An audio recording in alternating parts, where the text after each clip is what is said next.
जी, इस वक्त इमरान खान के लिए बड़ी खुशखबरी आ रही है। मुख्तलिफ केसेस में बरी हो चुके हैं इमरान खान साहब।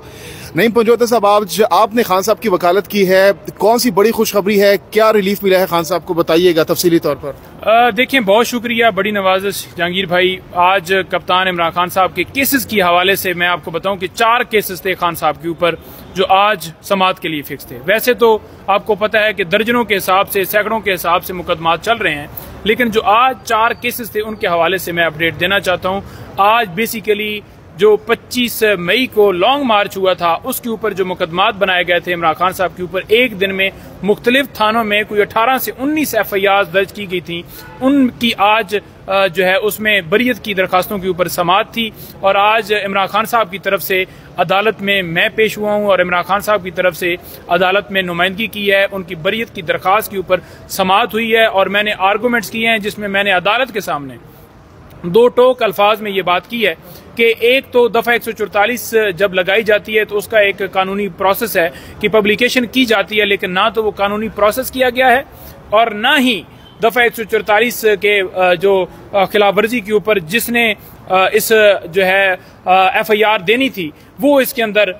बंदा मौजूद है, बल्कि एक थाने का SHO जो है वो मुकदमात दर्ज कर रहा है। और उसके साथ साथ उनको बताया कि 109 का रोल है, कोई एविडेंस नहीं है, कोई इनका रोल एट्रीब्यूट नहीं हो रहा, किसी तरह से ना कोई ऑडियो है ना कोई वीडियो है, कोई शवाहिद नहीं मिल रहे। और इससे पहले मुख्तलिफ जो हमारे रहनुमा हैं इसी बुनियाद के ऊपर बरी हुए हैं और खान साहब भी मुख्तलिफ केसेस के अंदर खान साहब भी बेगुनाह इस बुनियाद के ऊपर हुए हैं कि कोई शवाहिद नहीं मिले। तो अदालत ने आज इमरान खान साहब को 2 मुकदमात में बरी कर दिया है। ये एक अच्छी न्यूज़ है, ये एक कौम के लिए एक अच्छा, एक हमारी तरफ से एक न्यूज़ आई है अदालत की तरफ से। और इस न्यूज़ से जो सबसे अहम चीज़ ये है कि वो लोगों के अंदर या एक जो प्रिजम्पशंस थी कि इमरान खान बड़े कसूरवार हैं, वो आइन की खिलाफ वर्जी करते हैं, वो तोड़ फोड़ को जो है वो पीछे से उनको इंस्टिगेट करते हैं, उनको वरगलाते हैं, आज वो सारी चीज़ें सामने आ गई हैं कि इमरान खान का कोई कसूर नहीं पाया गया। इमरान खान को अदालत ने बाइज्जत बरी कर दिया है 2 मुकदमात में। 2 मुकदमात इमरान खान साहब के मजीद उनके ऊपर फैसला महफूज हो गया है और इंशाअल्लाह ताला उम्मीद है कि वो 2 मुकदमात भी इमरान खान साहब उनमें भी बरी हो जाएंगे। इसके साथ साथ आपको ये बताता जाऊं कि यहाँ पर जो साइफर केस की समाअत हो रही है या इसके अलावा तोशाखाना केस, 2 ये केसेस हैं। एक केस है इद्दत के दौरान निकाह वाला केस। इन 3 केसेस में इमरान खान साहब इस वक्त जो है उनको सजा हुई है। ये 3 केसेस के अंदर अगर सजा सस्पेंड होती है, फिर एक बच जाता है अलकादर ट्रस्ट केस जिसमें जमानत की दरखास्त के लिए हमने इस्लामाबाद हाई कोर्ट से रजू किया हुआ है। वो 20 तारीख के लिए वो दरखास्त भी फिक्स हो गई है। इन 4 केसेस के अलावा कोई ऐसा केस नहीं है जिसमें इमरान खान साहब की इस वक्त जो है गिरफ्तारी डाली गई हो। 3 मुकदमात हैं इमरान खान साहब के लाहौर में, 3 के अलावा 6 मुकदमात इमरान खान साहब के डिस्ट्रिक्ट कोर्ट के अंदर हैं जिनमें इमरान खान साहब की जमानतें जो हैं वो पेंडिंग हैं, उनमें अप्लाई किया हुआ है, प्री रेस्ट बेल चल रही हैं। ये जो 4 मुकदमात हैं ना जिनका मैंने आपको जिक्र किया है, इनमें अगर इमरान खान साहब को रिहा किया जाता है तो फिर उनकी रिहाई को कोई रोक नहीं सकता अगर नया मुकदमा बनाकर या किसी नई किसी केस में गिरफ्तार ना करे। तो नईम पंजोता साहब, जिस तेज रफ्तारी के साथ खान साहब के खिलाफ मुकदमात हुए थे, उनको सजाएं सुनाई गई थी, तो क्या आपको लगता है कि उसी रफ्तार के साथ ये सजाएं खत्म भी हो जाएंगी? देखिए, जिस तेज रफ्तारी के साथ मुकदमात बनाए गए थे, ये सिर्फ और सिर्फ आपको पता है कि जिस तरह स्टेट ने मशीनरी का इस्तेमाल किया और इमरान खान साहब के ऊपर बेगुनाह सारे केसेस बनाए,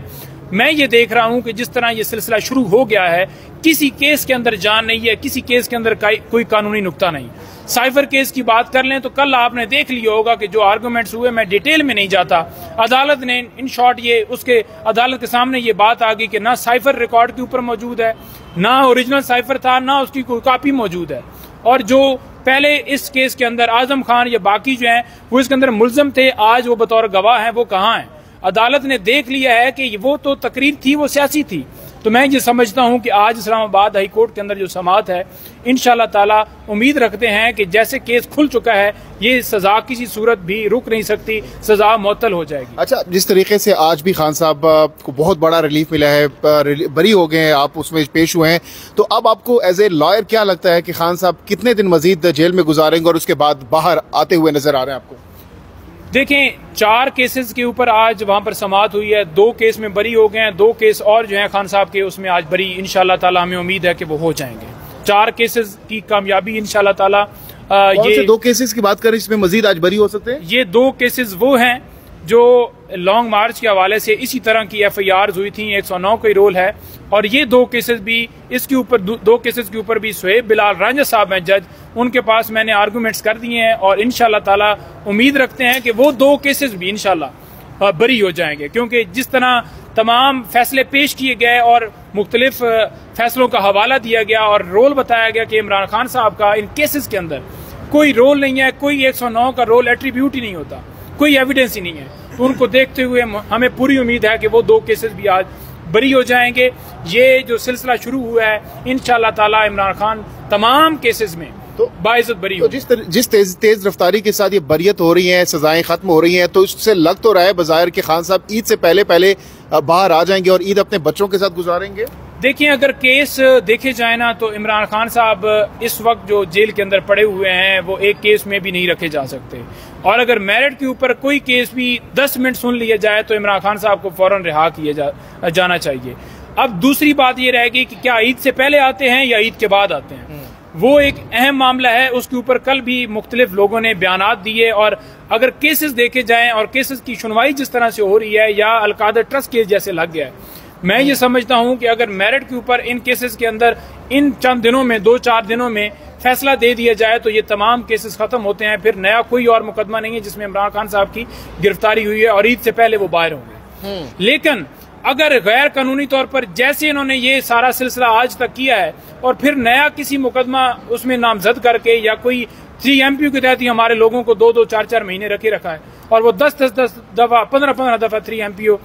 उनके खिलाफ जारी किए गए हैं, और अगर वो ही ला कानूनी रखते हैं तो फिर वो रख सकते हैं। अदरवाइज केसेस अगर ये सुने जाएं जैसे मैंने आपको गुजारिश की है तो फिर इमरान खान साहब को अंदर नहीं रखा जा सकता। तो आपको लग रहा है कि साइफर में जो समाअत हो रही है जिस तरह आप करेंगे 10-10 मिनट, तो यहाँ पे खड़े हैं 10 मिनट की समाअत करा लें? देखें, अगर केस देखा जाए तो अदालत के सामने सारे फैक्ट्स हैं,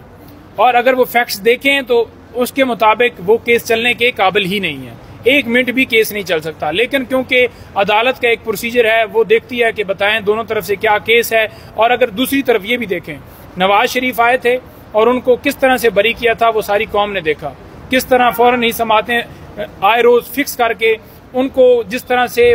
क्लीन चिट दी गई थी वो कौम की तौहीन की गई थी। कौम का लीडर इमरान खान जो हमेशा अंदर बैठे हुए फलस्तीन की बात करता है, हमेशा इन्होंने प्रोपेगेंडे किए हैं। आज भी कप्तान इमरान खान इस कौम के साथ डट के खड़ा है। मेरी खान साहब से लास्ट मुलाकात हुई है, कप्तान ने 2 टोक अल्फाज में ये कहा है कि जो धांधली की गई है, ये जो धांधली हुई है, इस धांधली के ऊपर किसी सूरत हमने बैठना नहीं है, और 5 साल के बाद लोगों की उम्मीद के ऊपर पानी फेरा गया है। इमरान खान ने कहा है कि पुरअमन एहतजाज हमारा हक है और हमने करना है और मैंडेट वापस लेना है। मुहब्बत वतन पाकिस्तानी है, फलस्तीन के साथ खड़ा है, मुसलमानों के साथ खड़ा है, इस कौम के साथ खड़ा है, अपने इदारों के साथ खड़ा है। बहुत बहुत शुक्रिया, बहुत बहुत